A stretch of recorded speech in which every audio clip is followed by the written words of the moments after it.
Doctor साहब, आज जो है बिलावल भुट्टो जरदारी साहब की जानिब से नवाज शरीफ साहब पर एक दफ़ा फिर तंज किया गया और कहा गया है कि किसी सियासी जमात से हमारा कोई मुकाबला नहीं है और इंतखाबी मुहिम का पहला जो मरहला है वो भी मुकम्मल हो गया। क्या कहेंगे? देखें जी, इंतखाबात जो है अब पहले तो ये कि दुनिया भर में जहाँ जहाँ हमारे मसीह बिरादरी हैं उनको सबको दिल की गहराइयों से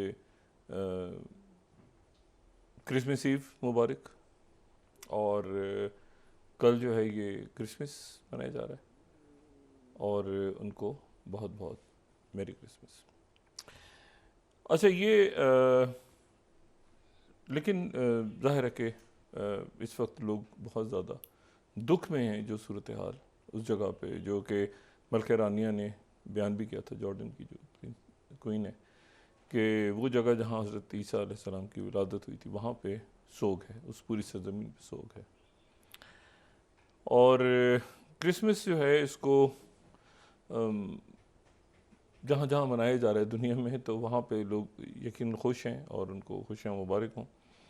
और ये असल में जो है ना, ये है क्राइस्ट मैस, यानी क्राइस्ट तो हज़रत ईसा अलैहिस्सलाम के हवाले से, और मैस उसके बाद क्रिश्चियन जो है वो किसी भी मजहबी गैदरिंग को जहाँ पे कोई इज्तिमा हो मजहबी, उसको मैस MASS मैस है मैस।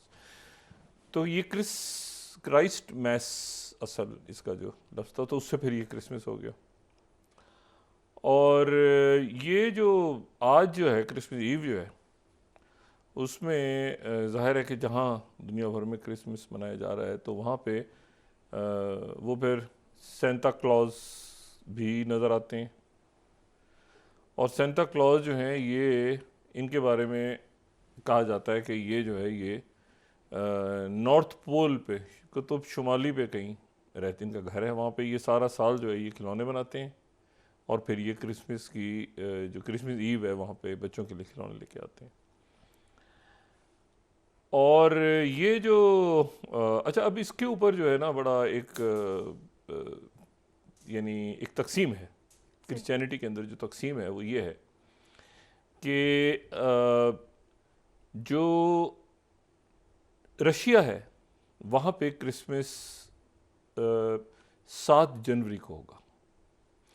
तो आज जो क्रिसमस यानी वहाँ पर जो क्रिसमस ईव है वो 6 जनवरी को होगी।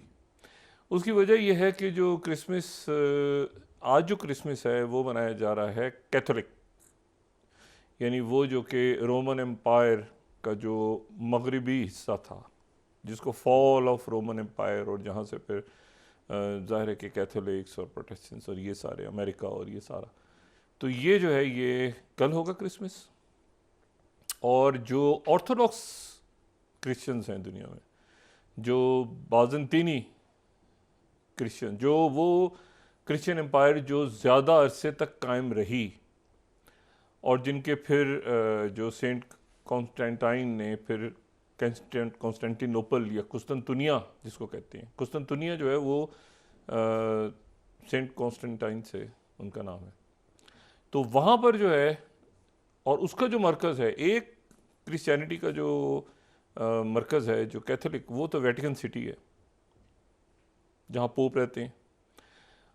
और दूसरा जो मरकज़ है वो है मॉस्को, और मॉस्को जो है वो ऑर्थोडॉक्स क्रिश्चियनिटी का मरकज़ है। तो वहाँ पे जो प्रेसिडेंट पुतिन और जहाँ जहाँ पे ऑर्थोडॉक्स क्रिश्चियंस हैं, ये ख़ास तौर पे बाल्टिक रियासतों में और जो ईस्टर्न यूरोप बाल्कन स्टेट्स में, हर जगह ये बहुत बड़ी तादाद में जो ऑर्थोडॉक्स क्रिश्चियंस हैं वो 7 जनवरी को मनाएंगे। और इसमें ये बात भी बड़ी अहम है कि जो ऑर्थोडॉक्स क्रिश्चियंस हैं वो सेंटा क्लॉज को सेंट निकोलस कहते हैं वैसे, लेकिन असल में ये लफ्ज़ है निकोला।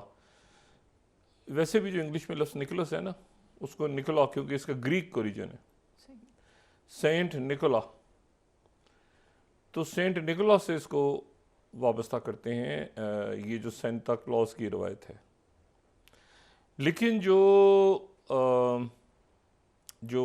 कैथलिक इलाकों में जो ज़्यादा सेंटा क्लॉज को, वहाँ सेंटा क्लॉज के लिए जो है वो उनको सेंट निकोलस से वो नहीं मिलाते, बल्कि उनको फादर क्रिसमस या क्रिसमस फादर करके वो एक और मतलब है कि वो बहुत ज़्यादा वहाँ पर ये, क्योंकि उसकी वजह ये है कि ये जो रस्म है ये यहाँ से इसका इसका जो तलु है वो बाज़ंतीनी सल्तनत से हुआ, वो 300 साढ़े 300 साल बाद बाद मसीह।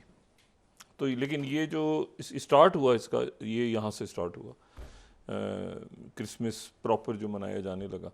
तो जो ऑर्थोडॉक्स क्रिश्चियंस हैं, यानी जो रशिया है, इस तरह समझ लें ईस्टर्न ऑर्थोडॉक्स क्रिश्चियंस, वो जूलियन कैलेंडर को फॉलो करते हैं। तो जूलियन कैलेंडर पहले था, फिर वो ग्रेगोरियन कैलेंडर जो बाद में आ गया सेंट ग्रेगोरी वाला, तो उसको फॉलो, हम जिसको फॉलो करते हैं कि आज 25 दिसंबर है और ये तारीख है और ये, हम भी ग्रेगोरियन कैलेंडर को फॉलो करते हैं। तो इस कैलेंडर के मुताबिक तो ये 25 दिसंबर है। और अगर आप इस वक्त जाके मॉस्को में किसी को मेरी क्रिसमस कहें तो वो काफ़ी उसके शदीद रद्द-ए-अमल की तवक्को रखी जा सकती है। लेकिन बहुत बड़ी तादाद में वहाँ पर भी क्रिसमस मनाया जा रहा है, वहाँ पर भी मनाया जा रहा है, लेकिन ये कि वो देखेंगे कि भाई आज क्यों मुबारकबाद है, समझ जाएंगे कि अच्छा ये रोम उस हवाले से। तो इसी तरह से जो है वो मतलब दोनों तरह दो इसकी तकारीब होती हैं, 7 जनवरी और 25। लेकिन ये चूँकि इम्पोर्टेंट इसलिए है, ये बात मैं पहले इस प्रोग्राम में बड़ी तफसील से बता चुका हूँ कि ये यूक्रेन का जो यूक्रेन की जो जंग है, इसका एक मजहबी पहलू भी है। और वो ये कि यूक्रेन जो है वो ऑर्थोडॉक्स क्रिश्चियनिटी और जो चर्च है, वो जो यूक्रेन का चर्च, सबसे पहले जो क्रिश्चियनिटी अगर यहाँ पहुँची थी मगरब से मशरिक़ की तरफ आई थी जब बात, तो सबसे पहले जिन इलाकों में आई थी वो यूक्रेन के इलाके थे। तो इसीलिए यूक्रेन को एक मजहबी हवाले से बड़ा उसको सेंटर हासिल है कि यहाँ सबसे पहले ऑर्थोडॉक्स क्रिश्चियनिटी पहुँची थी। लेकिन इस साल पहली दफ़ा तकरीबन कुछ 100 साल के बाद जो यूक्रेन है उसमें आज प्रेसिडेंट ज़ेलेंस्की ने ऐलान किया हुआ है कि आज जो है वो मगरिब के कैथोलिक चर्च की तरह क्रिसमस मनाया जाएगा इस साल। हालांकि यूक्रेन में हमेशा जो है वो 7 जनवरी को क्रिसमस होता है और इसलिए 6 जनवरी की शाम को क्रिसमस ईव होती है। तो उन्होंने अपना जो है वो एक तरह से रशिया को के ख़िलाफ़ कि भाई ये आपका हिस्सा नहीं है, तो हमारे जो त्यौहार, ये ध्यान में रहे कि यूक्रेन की अक्सरियत जो है वो क्रिश्चियंस हैं। तो उनमें से कुछ जो है वो जो ज़ेलेंस्की की बात उन्होंने सुन ली है, कुछ ने बात नहीं सुनी। तो एक यूक्रेन के अंदर इस वक्त एक कन्फ्यूजन है। लेकिन सरकारी तौर पे क्रिसमस पहली दफ़ा वहाँ पे मनाया जा रहा है 25 दिसंबर को, कल। अच्छा, अब इसमें यह है कि इंतखाबात के ज़ाहिर है कि अब जांच पड़ताल होगी और हम वज़ीर आज़म जो है, निगरान वज़ीर आज़म, उन्होंने कहा है कि अगर धांधली की कोई शिकायत मिली तो इंतखाबात के बाद उसकी साफ़ और शफाफ तहकीकात होंगी। तो हमें यकीन कर लेना चाहिए उनकी इस बात पे।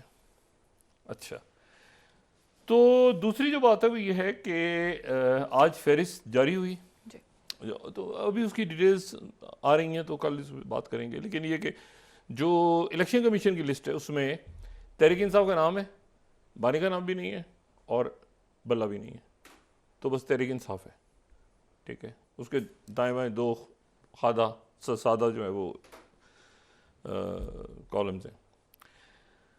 और उसमें जो है वो ये है कि अब इंतखाबात की जांच पड़ताल होगी, कागजात की होगी 31 तारीख तक। अब उसका एक पूरा प्रोसेस है, उसमें मुख्तलिफ लोग एतराज़ात उठाएंगे, क्या ख़ुद जाना होगा, नहीं जाना होगा कैंडिडेट सामने, क्योंकि इसमें देखें एक जो सीट है उस, अच्छा काफ़ी लोग जो हैं वो जिनके बारे में ये था कि उनके कागजात छीने गए, और ये काफ़ी बड़ी तादाद में लोगों ने कागजात अपने जमा करवा दिए हैं। जो मेरी इतलात है वो ये कि वो छीना झपटी हुई लेकिन कागजात नामजदगी जमा हो गए। मतलब मिसाल के तौर पे एक हल्का लाहौर का बड़ा इंटरेस्टिंग है जहाँ नवाज शरीफ साहब के मद्दे मुकाबिल जो है वो यास्मीन राशिद साहबा खड़ी हैं, उन्होंने कागजात जमा करवाए हैं। अच्छा, बिलावल भी लाहौर में हैं और लाहौर से उन्होंने जमा करवाए हैं। शहबाज शरीफ साहब ने लाहौर और कराची से करवाए हैं। मुराद सईद साहब ने भी जमा करवाए हैं। शहरियार आफरीदी साहब ने भी जमा करवाए हैं। अलीम खान साहब ने गालिबन 2 या 3 जगहों से जमा करवाए हैं, और इसी तरह जो है वो सबसे जो परवेज़ इलाही साहब ने भी जमा करवा दिए हैं। तो ये कागजात जो हैं हमाद अदर साहब के भी जमा हो गए हैं। तो ये कागजात नामजदगी तो काफ़ी बड़ी तादाद में सारे ही सियासतदानों ने, मरीम नवाज साहब, शहबाज शरीफ साहब, ख्वाजा साद रफ़ीक, उधर से पीपल्स पार्टी यूसुफ रज़ा गिलानी साहब खड़े हैं, बाकी लोग, तो इन सब ने जमा करवा दिए हैं। लेकिन जो दिलचस्प बात है वो ये है कि बानी PTI ने भी जमा करवा दिए हैं 2 हलकों से। 2 हलकों से बानी, अभी फहरिस्त जारी नहीं हुई उनके, उनका जो हतमी लिस्ट उनकी रोक ली गई है, कागजात जमा हो गए हैं, लिस्ट लेकिन रोक ली गई है। तो कागजात उन्होंने भी जमा करवा दिए मियाँ वाली और लाहौर से। ये भी बड़ी इंटरेस्टिंग बात। अब जांच पड़ताल और उसके बाद क्या मामलात होते हैं वो एक अलग है, लेकिन बहरहाल कागजात नामजदगी उनके कौन जमा करवा गया ये पता नहीं, कोई छीना चपटी नहीं हुई कोई खामोशी से आके उनके कागजात डाल के चला गया, हो गए जमा। अच्छा, और लेकिन इसमें जो एक यहाँ पे अब जाहिर है कि सब बंदी होगी, मिलेंगे लोग सब आपस में, किस तरह से इलेक्शंस की तरफ जाना है, क्या करना है।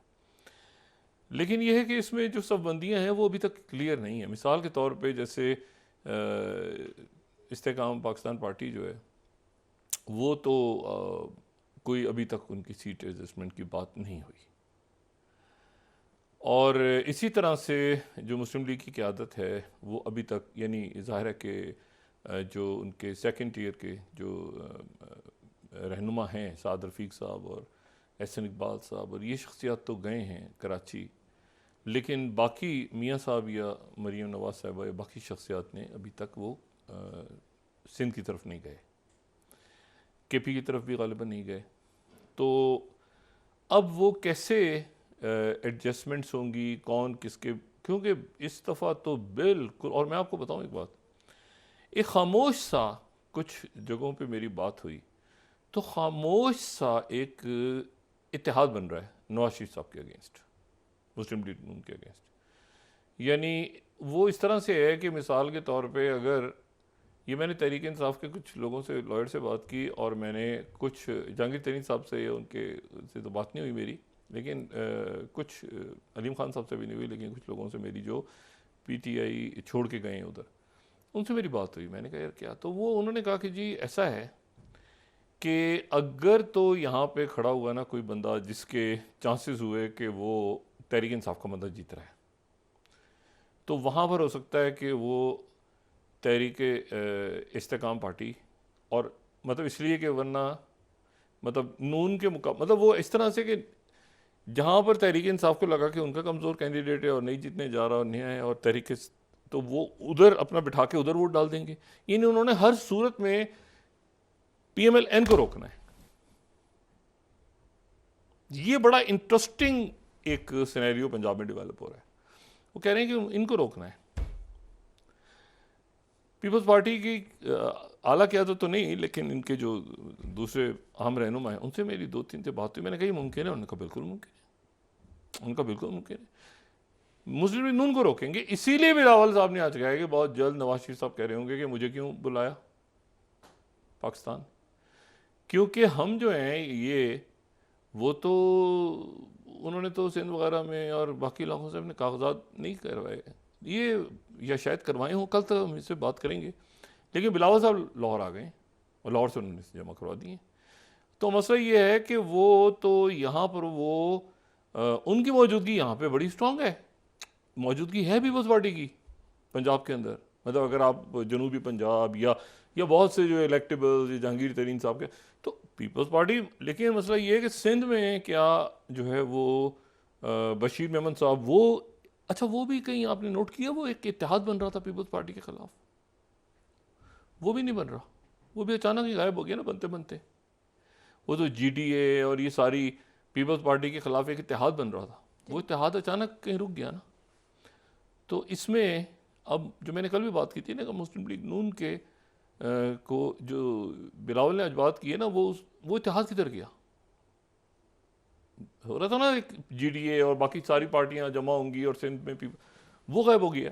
तो यहाँ जो है अब एक, मेरे ख्याल से अब इसको मुस्लिम लीग नून को ज़रा संजीदगी से अपनी देखते हैं आने वाले दिनों में मुहिम कैसे चलाते हैं, और पीपल्स पार्टी जो है कुछ इलाकों में, वो जहाँ पर उनको ये लगेगा ना कि मुस्लिम लीग नून, तो वो शायद अपना कैंडिडेट विड्रॉ करके पीटीआई को जितवा दें। बताइए, अजीब और गरीब सूरत हाल बन रही है पंजाब में। वो कह रहे हैं, नून को रोकना है, या बहुत ही थिन मेजॉरिटी के साथ एक बहुत ही सीटें काट कूट के ना ऐसा करना है कि मुस्लिम नून आगे ना जाए। इसलिए वो सिंध में अच्छा, इसमें जो साइड की अलामत है ना, एक तो ये है ना जो सियासत है, एक वो जो पस से पर्दा से असल तो वो खेल है ना, पीपल्स पार्टी के खिलाफ इतिहाद बनते बनते रुक गया है। क्या हुआ ये, इससे पहले वो सरफराज बुगटी साहब उधर से उधर चले गए, क्या हुआ? तो ये और भी काफ़ी सारे वाक़यात हैं, ठीक है। रॉन वार्ड साहब के इंटरव्यू की दूसरी किस्तानी थी, रुक गई, क्या हुआ? तो पीपल्स पार्टी जो है वो ज़रा थोड़ा इस वक्त उसका आज की तारीख में पीपल्स पार्टी का ग्राफ ऊपर चला गया। मुस्लिम लीग नून जो है, क्योंकि वो उनकी देखें ना, वो तो बिलावल इधर, जरदारी साहब और बिलावल तो इधर बैठ जाते हैं ना, लाहौर में होते हैं, अक्सर होते हैं। भाई मियाँ साहब को आपने कब देखा है वो शिकारपुर में, नवाबशाह में या कराची में बैठे ने, वो तो इधर जरदारी साहब इधर बैठ जाते, घर है उनका। तो ये एक इशू है ना, उनके किले में आके बैठ गए, तो सियासत इधर होगी, वो तो सिंध, तो बस इशू ही नहीं, यहाँ बैठ के जो है ना। तो ये एक बड़ी इंटरेस्टिंग सिचुएशन जो है मेरे ख्याल से बन रही है, जिसको देखना ज़रूरी है मियाँ साहब के लिए। और वो यकीनन इसके लिए कोई ना कोई हिकमतें अपनी अमली अपनाएंगे, तो वो फिर बहुत से लोग उनको, मतलब उनको सीटें देनी पड़ेंगी, एडजस्टमेंट्स करनी पड़ेंगी। क्योंकि मैंने आपसे कहा ना कि इस तरह का सिनेरियो बन रहा है कि कुछ भी हो जाए इनको नहीं जीतने देना। ये है बड़ी इंटरेस्टिंग। अच्छा,